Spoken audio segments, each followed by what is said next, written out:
Si Senadora Risa Ontiveros kasi partner, nagkaroon siya ng press con ngayong umaga lang bago mag-start yung session sa Senado at sinabi ho niya na umaasa pa raw ho siya na magpapatuloy pa rin ang impeachment trial sa kabila nga ho na naging pahayag ng Supreme Court. Brigada Ann Cortez, i-brigada mo! Brigada Live Report. Brigada Abs, halos katatapos nga lang nitong press conference ni Senadora Risa Ontiveros. Dito nga sinabi niya, kung last time sinabi niya medyo dismayado nga siya sa naging desisyon. Ngayon, sinasabi niya na nire-respeto na nga daw niya itong desisyon ng Supreme Court. Katulad na nga lang ng pagtanggap nila Senator Ping Lacson at Senator Tito Soto dito. At sabi naman niya, kung ito ba daw ay napadali o napahirap pa lalo itong impeachment trial dahil nga doon sa nilabas na desisyon, ang sabi niya sa tingin niya daw ay mas humirap dahil nababahala daw siya kung paano nga ba yung mangyayari. Pero ang paniniwala niya, ongoing pa rin daw ang trial kahit na ganito. At ngayon nga daw ay susubukan pa rin daw nila na linawin yung mga bagay-bagay kung ano nga ba yung magiging next step at kung paano yung mga mangyayari.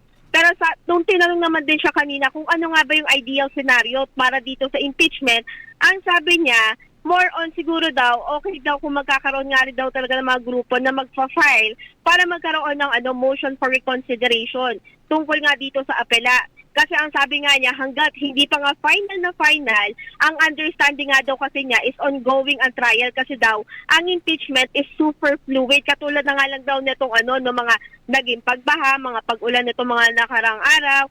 Kaya ang sabi niya, susubukan pa nila.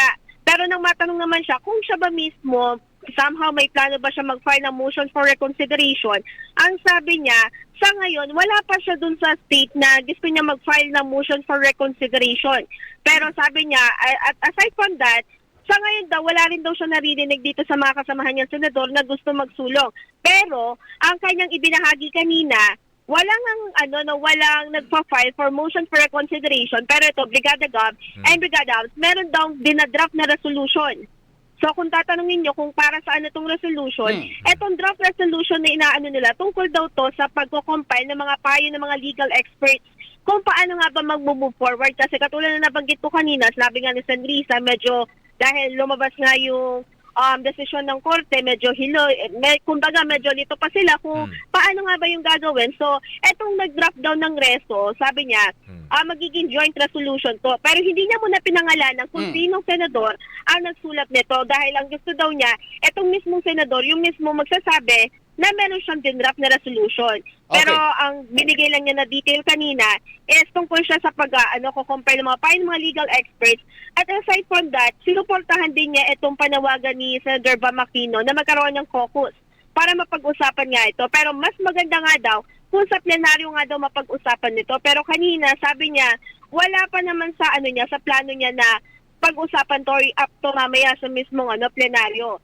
Pero nabanggit din niya na kung sakali nga daw na hindi manalo si Senator Tito Soto mamaya sa pagiging Senate President, ay open naman daw siya maging miyembro na minority block nito.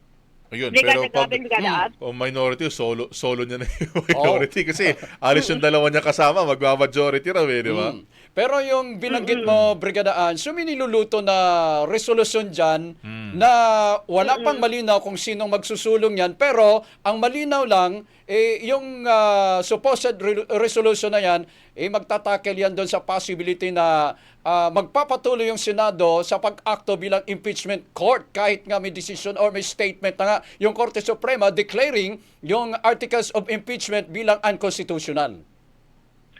Brigada actually, wala pang siyang specific, pero ang sinasabi niya, ito ay compilation ng mga payo, voting na kung ito ba'y matutuloy o ito ba'y hindi. Do siya, personally daw, naniniwala siya na ongoing, hindi natigil. Okay. Yun nga lang, dahil nga nagkaroon ng paglabag. Yung binanggit mo naman na kinukompile, yung mga statement ng mga legal luminaries tungkol dyan sa impeachment issue, yung binabanggit naman ng yung mga retired Supreme Court Associate Justices, ang binanggit naman nila, may mga nagbanggit naman sa kanila na maaring magpatuloy yung Senado sa pag-akto bilang impeachment court kahit may statement na unconstitutional yung impeachment, articles of impeachment, ang Korte Suprema, Brigada Ann.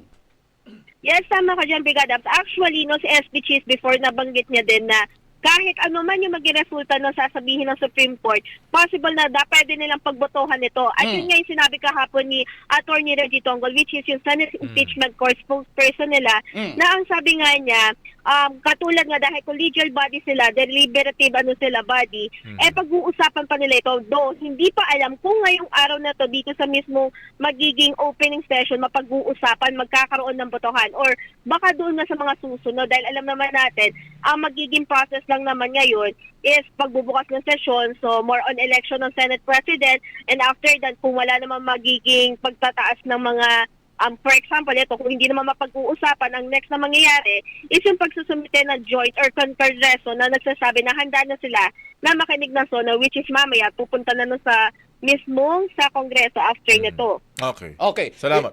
Sige, go ahead. May huling hirit ako. Doon sa House of Representatives, wala pa nga napili na itong Speaker of the House, yung magpipreside temporarily, yung Secretary, anong tawag doon? Si Reginald Velasco. Reginald Velasco. Diyan sa Senado, sino bang magpipreside temporarily pending the election ng Senate President Brigada Ann? Brigada Ab, same lang din sa House. Ang temporarily na magpe-present nito, ang magbubukas is si Senate Secretary Renato Bantog Jr. Then parang normal na session lang na nangyayari. Magkakaroon ng roll call, then election ng sa SP, sino nga ba yung majority, sino nga ba yung magiging minority. Dahil alam naman natin, ang daming black na nabubuo. Yung Duterte 7, at the same time yung Veterans Block. Okay. Salamat, Thank you. Brigada Ann. Maraming salamat, Brigada Gaben, Brigada Abs. In the heart of changing lives, ako si Brigada Ann Cortez para sa SONA 2025 Brigada News FM Special Coverage, The Music and News of Spoiled. Ang bahaging ito ay hatid sa atin ng Power Cell Soya Coffee. Masarap araw-arawin.